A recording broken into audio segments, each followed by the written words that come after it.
दरअसल दिल्ली के 30 हजारी कोर्ट से एक खबर आई है, बहुत बड़ी खबर है। सीबीआई के एक जॉइंट डायरेक्टर जो इस समय सर्विंग है, रमनीश, साथ में दिल्ली पुलिस के पूर्व एसीपी बीके पांडे, दोनों को दोषी करार दिया है। 3 महीने की सजा सुनाई है। हालांकि ये मामला 2000 का है। आपको याद होगा, एक आईआरएस अफसर थे अशोक अग्रवाल, वो ईडी में उस वक्त तैनात थे। उनका निलंबन हो गया था और कैट ने उनके निलंबन की समीक्षा करने को कहा था। इस बीच आप सोचिए, सीबीआई की टीम और दिल्ली पुलिस की टीम उनके घर पहुंचती है 2000 में, और वहां पर उनके परिवार वालों को बंधक बनाया जाता है, उनके साथ मिसकंडक्ट किया जाता है। वो बाकायदा इसको लेकर एक कंप्लेंट फाइल करते हैं और 26 साल बाद अब कोर्ट ने माना कि जी हाँ, ये दोनों अफसर गलत थे, इन्होंने अपनी पावर का मिसयूज किया था। उस वक्त आपको बता दूं, रमनीश जो थे वो डिप्टी सुपरिटेंडेंट थे सीबीआई में ही, और ये जो बीके पांडे थे वो एसीपी थे। इन दोनों ने आईआरएस अधिकारी जो कि ईडी में तैनात थे, उनके घर पर ये छापेमारी की थी पश्चिम बिहार में। इस तरह की जानकारी निकलकर सामने आ रही है। अब इस मामले में कोर्ट का फैसला आया है, पूरी आपको खबर बताता हूं। रमनीश हैं जो उस वक्त, जैसे मैंने आपको बताया, सीबीआई के डिप्टी सुपरिटेंडेंट थे और इस वक्त जॉइंट डायरेक्टर है, यानी जेडी जिनको कहा जाता है। विवेक पांडे रिटायर हो गए थे एसीपी। अशोक अग्रवाल 1985 बैच के आईआरएस अफसर थे। ये दरअसल सीबीआई के अफसर और दिल्ली पुलिस के अफसर इनके घर में जाते हैं, असॉल्ट करते हैं इनको और अरेस्ट कर लेते हैं।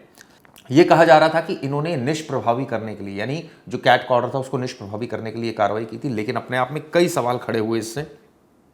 और बाकायदा आप सोचिए, 3 महीने की जेल इनको 3 महीने की सज़ा सुनाई और हाथ के हाथ बेल भी ले ली ताकि ये जजमेंट को चैलेंज कर सके।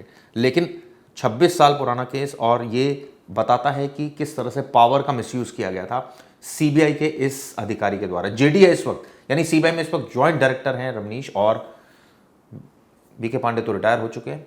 इसको लेकर वकीलों का क्या कहना है, सुनिए। तो आपने सुना, इस पर वकीलों का भी रिएक्शन आ गया, लेकिन हमारे संवाददाता मनीष चौरसिया ने इस खबर को कवर किया था, बाकायदा वकील की बाइट अरेंज की थी। उनका कहना है, उनसे मेरी बात हुई है कि इस मामले में जो पक्ष थे उन्होंने 26 सालों तक इंतजार किया। आप सोचिए, कोर्ट ने हियरिंग चल रही थी और एक अधिकारी अपने इस बात के लिए अड़ा रहा कि उसके साथ गलत हुआ। पुलिस, सीबीआई ने और दिल्ली पुलिस ने उनके साथ ज्यादती की और वो अधिकारी डटा रहा। बाकायदा कई हियरिंग हुई इस केस में, कई बार उनकी पेशी होती थी, उनको जाना पड़ता था।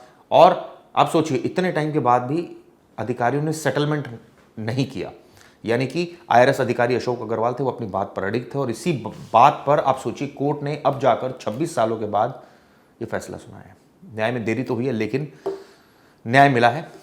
लेकिन अब क्या 3 महीने की सजा में इनको बेल तो मिली गई, अब आगे ये वो करेंगे, अपील करेंगे इस फैसले के खिलाफ, और देखते हैं ऊपरी अदालत इसमें क्या फैसला सुनाते हैं। कई बार इस तरह के केसेस म्यूचुअल अंडरस्टैंडिंग में चले जाते हैं, एक दूसरे से दोनों पक्ष समझौता कर लेते हैं। कई बार ऐसा होता है, क्या इस केस में ऐसा होगा? नहीं, देखने वाली बात होगी। जज साहब ने दोनों मुलजिमों को सेक्शन 323, 427, 448 आईपीसी में दोनों मुलजिमों को 3 महीने की क्यूमुलेटिव सजा दी, सिंपल इम्प्रिजमेंट, और साथ में 50,000 कंपनसेशन ईच अक्यूज को पे करने को बोला है with in the period of 30 days.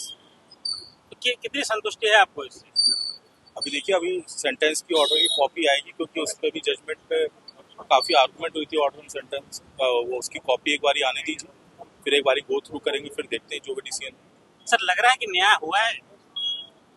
देखो जी, हम तो ज़्यादा एक्सपेक्ट कर रहे थे, पर जैसा भी है अब एक बारी कॉल लेंगे ऑर्डर की कॉपी देखने के बाद।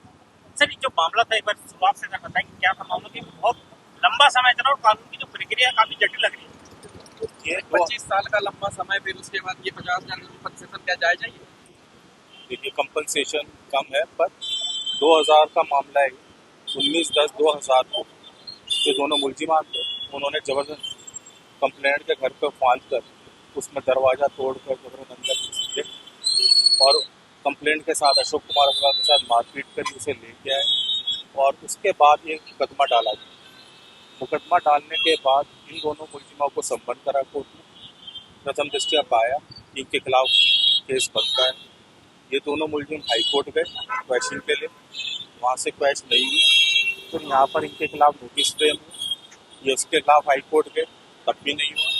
उसके बाद गवाहियाँ चली, बचाव पक्ष की गवाहियाँ चली, और उसके बाद आज ये 26वें साल में ऑर्डर है। तो आज तो काफी उम्मीदें थी आपको, फैसला लेकिन लग नहीं रहा मुझे। जीत तो सच्चाई की हुई है, हमारी जीत हुई है। अब वो अपील डालेंगे क्योंकि जॉइंट डायरेक्टर है इसमें सिटिंग में एक तो, और दूसरे रिटायर्ड, तो अब उनको देखना है कैसे। बाकी जो भी है क्लाइंट से एक बार बात करके हुए इसके